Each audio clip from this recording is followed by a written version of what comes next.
Hello mga kabsat, kamusta kayamin? Today araw ng Martes. Ito po mga loves ko, ito yung ganap kaninang umaga and then ito ay nasa trabaho po tayo. Dahil yung mga amo ko mga loves ko ay nasa bakasyon po sila dito sa Netherlands is autumn holiday po for 1 week. So ngayon ay nandito po yung anak ng boss ko, nasa taas pa siya, tulog pa. So then yung mga loves ko, ang gagawin ko ngayon ay umpisahan ko muna yung kusina. But before that, ito nagkakape ako. So mga loves ko, ito yung ating gagawin for today. So una ko, lagyan ko siya ng Ajax. Yan po yung ginagamit ko sa paglilinis ng kitchen. Kasi nga mga loves ko ay itong kitchen nila mga loves ko is marble yan. Pero sabi ng boss ko, pwede ko naman siya gamitin ng chemicals. Wag lang yung Azaine, yung suka or Glorex.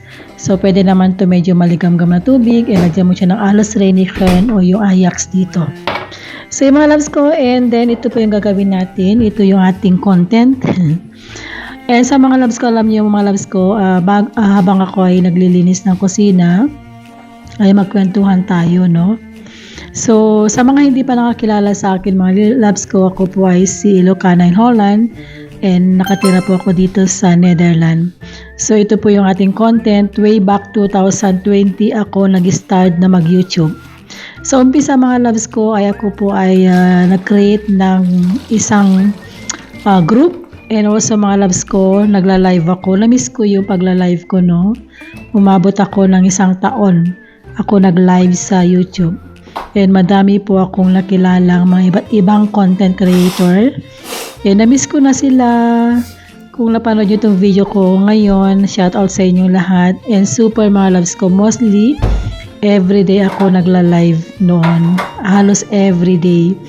Then nagkaroon ako ng mga friends, ganyan. Every occasion like birthday, Christmas, ganyan. Nagkakaroon ako ng grand live stream. Nakakamiss lang, no? And also mga loves ko, magpa 5 years na po ako sa mundo ng YT. Pero mga loves ko, siyempre hindi na ako nagla-live. Nag-upload na lang ako ng mga ng mga video. Pero mga loves ko, konti lang naman yung kita dahil konti lang naman yung mga views ko. Pero okay lang. Hindi ko po iniisip yung kita. Ang iniisip ko ngayon mga loves ko ay yung nag-enjoy ako sarili ko. At tuwing kasi pagkatapos ng work ko, ito yung ginagawa ko mga loves ko. Nag-upload ako ng videos.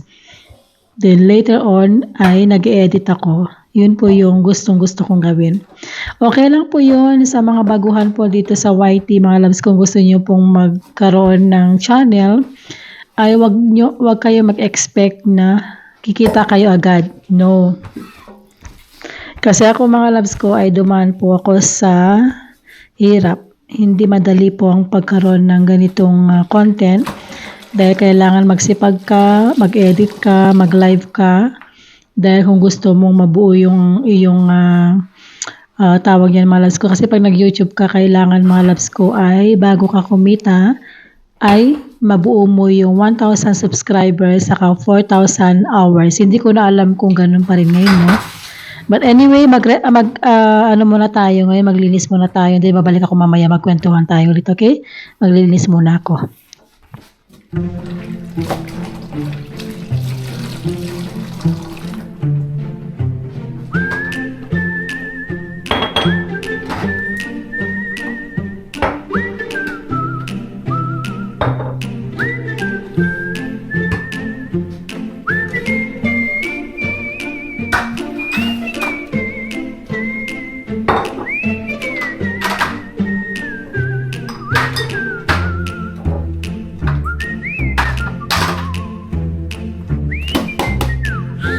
So, continue ko yung kwento So, ngayon mga loves ko, and way back 2019 ako nag-start nag-YouTube.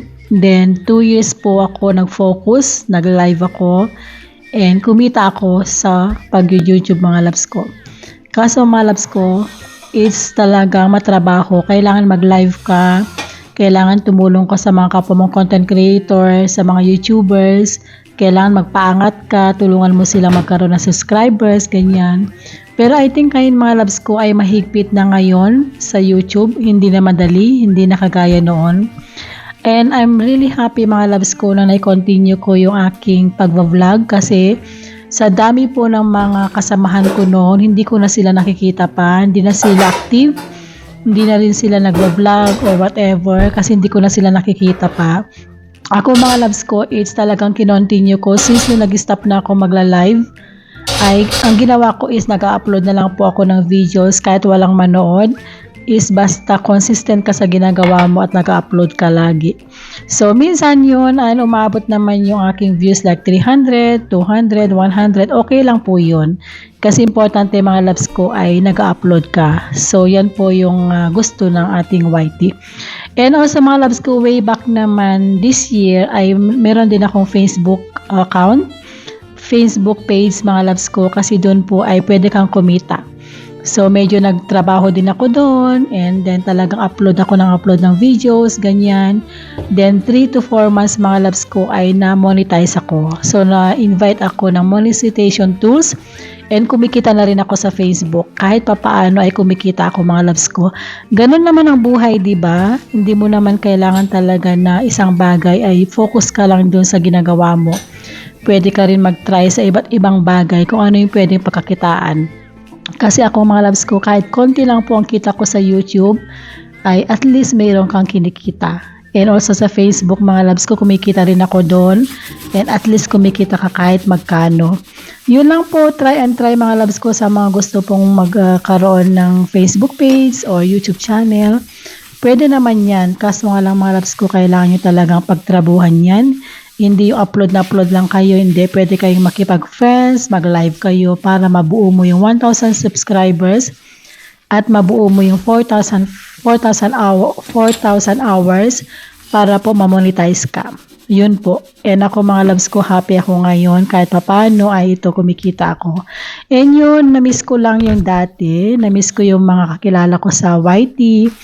And yung mga pumupunta sa aking live. Na-miss ko lahat kasi mostly pag nagla-live ako mga loves ko, ang dami pong pumupunta and kilalang kilala po ako sa mundo ng YT YouTube. Pero ngayon hindi ko na po sila nakikita, hindi na sila nagko-comment sa videos ko, hindi ko alam kung nag-stop na ba sila or whatever. Ganun naman yun mga loves ko, okay lang po yun, di ba? Hindi ko naman in-expect na hanggang dulo na makikita ko, makakasama ko sila, makakausap ko sila. And memories lang, pag namimiss ko mga loves ko ay pumupunta lang ako sa live ko. Minsan pinapanood ko lang po yung aking mga previous live, yung mga nangyari noon. Nakakatuwa lang, no? But anyway mga loves ko, and ito, continue ako sa paglilinis. Umabot ako ng 1 oras dito.